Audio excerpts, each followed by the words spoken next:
Johnny Appleseed and the Bears, written by David Novak, illustrated by David Wenzel.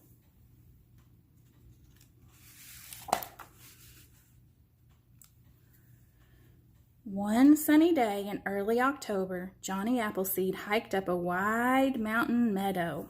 He carried a sack full of bright red apples, fresh picked from one of his apple orchards. Today was his day for cutting out seeds. Later, he would plant the seeds for the people he visited. When the seeds grew into trees, people would have fresh apples to eat.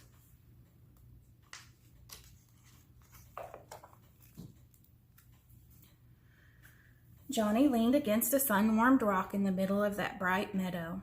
He took out his paring knife and began slicing open apples. Then he took out the seeds. The trees were ablaze with autumn colors. The air was fresh and cool. This was just the sort of place Johnny considered to be heaven on earth. So as he worked, he made up a song. How happy am I to sit in the sun with bright autumn colors and a cool autumn breeze. I'm doing the work that needs to be done with apples I've grown from my own apple trees. Grrr! Johnny thought he heard something growl. He listened. Everything was quiet, so Johnny went back to work.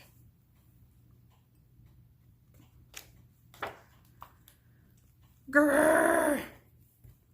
There it was again, a growling grrr. Johnny looked up.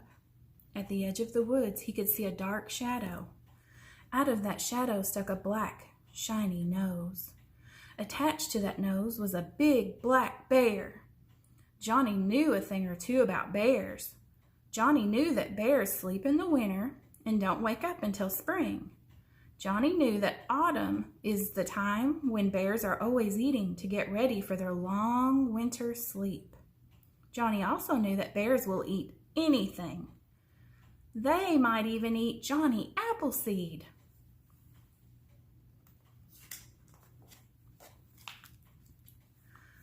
Papa Bear started coming toward him, but Johnny didn't panic. He said, "Papa Bear, would you like an apple? Apples are sweet and sugary. They taste better than any scrawny old Johnny Appleseed." Johnny reached into his sack, sliced open an apple, and took out the seeds. Then he tossed the rest of the apple to Papa Bear. Papa Bear picked up that apple and munched on it. Then he nodded as if to say, "Thank you kindly."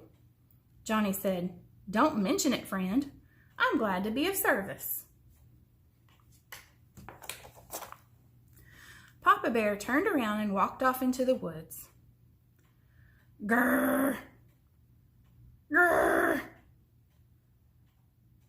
Everything was quiet, so Johnny went back to work. Suddenly, he heard two growls. Grrr! Grrr! There were two black bears, Papa Bear and Mama Bear. Well, Johnny had plenty of apples. He reached into his sack, sliced them open, and took out the seeds. Then he tossed the apples to the bears. Papa Bear and Mama Bear ate the apples, nodded to Johnny, and walked away. Everything was quiet, so Johnny went back to work.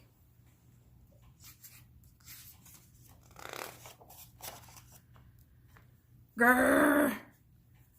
Grrr! Grrr! 3 growls.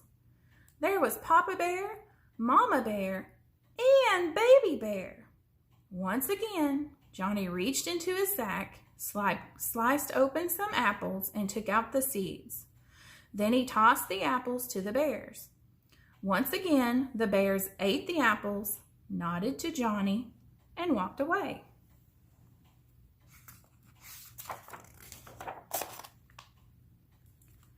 Things weren't very quiet after that. Along came Papa Bear, Mama Bear, Baby Bear, Grandpa Bear, Grandma Bear, Aunt Bear, Uncle Bear, and Cousin Bear. And more bears were still coming.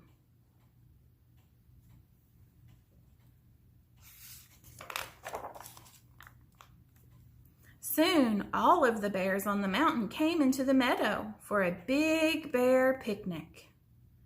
Over and over again, Johnny reached into his sack, sliced open some apples, and took out the seeds. Then he tossed the apples to the bears. He was afraid he might run out of apples, but he kept finding more and more apples in his sack.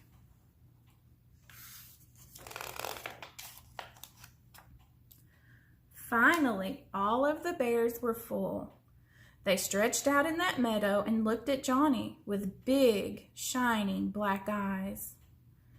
I wonder what they want now, thought Johnny. Then he understood. Those bears had to wear the same furry suit of clothes all the time.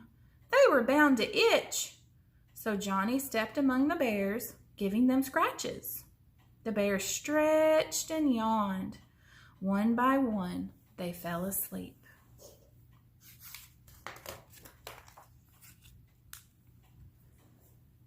Everything was quiet. Johnny Appleseed stood in the middle of that meadow, watching those dozing bears. He watched for a long time. Then he thought, I have to travel on, and I'm not likely to be back this way again. I wonder who will be here next year to feed the bears and scratch their backs. I plant my apple seeds for the people to eat, but I suppose I can spare a few for the bears.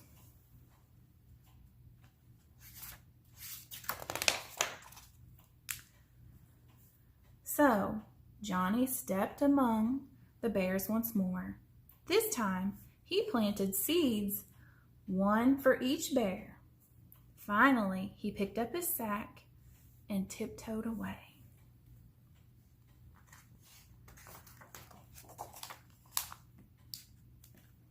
That was a long time ago, and Johnny Appleseed has long since left this world.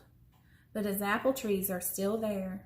There is a mountain meadow in the northern Appalachian Range with a wild apple orchard growing in it. If you go there in the autumn, you're likely to find a black bear or two munching on apples and rubbing up against those trees. For after all these years, Johnny Appleseed still feeds the bears and scratches their backs.